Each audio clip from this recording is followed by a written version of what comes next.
তো হজরত ইব্রাহিম আলাইহিস সালাম তাৎক্ষণিক কাবার পাশেই আপনারা দেখবেন একটি পাহাড় আছে যেটির নাম হলো জাবালে আবু কুবাইস।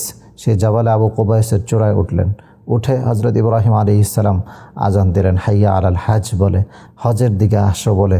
তিনি যখন আজান দিলেন, সাথে সাথে আল্লাহ তাআলা সেই আওয়াজটিকে রূহের জগতে পৌঁছে দিলেন। এবং রূহের জগতে বসে আমরা যারা লাব্বাইক লাব্বাইক বলে আল্লাহ তাআলার পয়গম্বরের আজানের জবাব দিচ্ছিলাম, আল্লাহ তাআলা আমাদেরকে সেখানে নেবেন ইনশাআল্লাহ। সম্মানিত সুধী, এর থেকেই কিন্তু সর্বপ্রথম হজের আজান শুরু হলো এবং তিনি আজান দিলেন। এরপর থেকেই মানুষ আস্তে আস্তে এই মক্কার দিকে আসা শুরু করলো।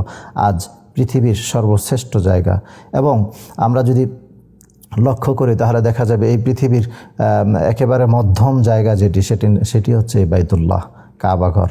আল্লাহ তাআলা বলছেন এই ঘরটি এমন একটি ঘর এবং এতটা দামি একটি ঘর, যে ঘর আল্লাহ তাআলার নিজের ঘর। আল্লাহ তাআলা এই ঘরকে রক্ষা করেছেন। আবরাহাতুল আশরাম সে এসে সেই কাবা ঘরকে ধ্বংস করতে চেয়েছিল, কিন্তু আল্লাহ রাব্বুল আলামিন সেটি হতে দেননি। আল্লাহ তাআলা তার ঘরকে রক্ষা করেছেন।